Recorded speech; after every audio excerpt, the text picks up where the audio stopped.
ಚಂದನವನದಲ್ಲಿ ಈ ವಾರ ಹಲವು ಸಿನಿಮಾಗಳು ಬಿಡುಗಡೆಯಾಗಿದ್ದು, ಈ ಕುರಿತು ಒಂದು ವರದಿ ಇಲ್ಲಿದೆ.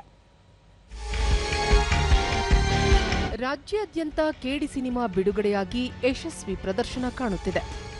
ಚಂದನವನದಲ್ಲಿ ಈ ವಾರ 5 ಕನ್ನಡ ಸಿನಿಮಾಗಳು ಬಿಡುಗಡೆಯಾಗಿವೆ.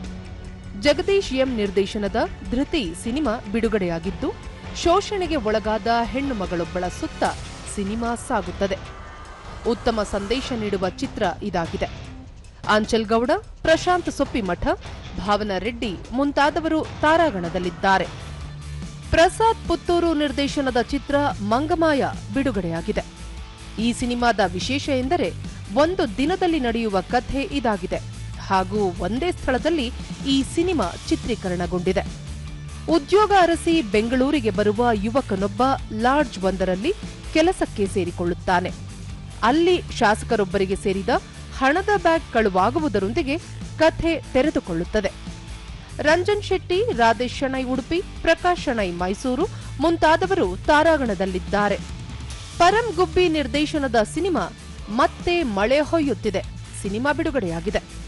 ಈ ಸಿನಿಮಾವು 2 ಕಾಲಘಟ್ಟಗಳ ಪ್ರೇಮ ಕಥೆಯನ್ನು ಹೊಂದಿದೆ.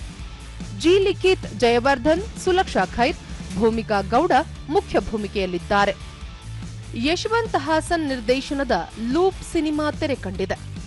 ಆನ್ಲೈನ್ ಬೆಟ್ಟಿಂಗ್ ಮೂಲಕ ಹಣ ಮಾಡಲು ಮುಂದಾಗುವವರಿಗೆ ಯಾವೆಲ್ಲ ಸಮಸ್ಯೆಗಳು ಎದುರಾಗಲಿವೆ, ಇದರಿಂದ ವೈಯಕ್ತಿಕ ಜೀವನದಲ್ಲಿ ಅದರ ಪರಿಣಾಮ ಸೇರಿದಂತೆ ವಿವಿಧ ವಿಷಯಗಳನ್ನು ಒಳಗೊಂಡಿದೆ.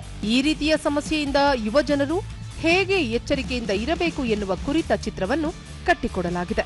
ತಾರಾಗಣದಲ್ಲಿ ಶಶಿಕಿರಣ್, ಶೋಭಿತಾ, ಮಿಮಿಕ್ರಿ ಗೋಪಿ ಮುಖ್ಯ ಭೂಮಿಕೆಯಲ್ಲಿ ನಟಿಸಿದ್ದಾರೆ. ತಿರುಮಲೇಶ್ ವಿ ನಿರ್ದೇಶನದ ಆಪರೇಷನ್ ಡಿ ಸಿನಿಮಾ ಬಿಡುಗಡೆಯಾಗಿದೆ. ಹಾಸ್ಯ ಮತ್ತು ಕ್ರೈಮ್ ಥ್ರಿಲ್ಲರ್ ಕಥಾ ಹಂದರ ಹೊಂದಿದೆ. ರುದ್ರೇಶ್ ಬೂದನೂರು, ಸುಹಾಸ್ ಆತ್ರೇಯ, ವಿನೋದ್ ದೇವ್, ಸ್ನೇಹಾ ಭಟ್ ಮುಖ್ಯ ಭೂಮಿಕೆಯಲ್ಲಿ ನಟಿಸಿದ್ದಾರೆ.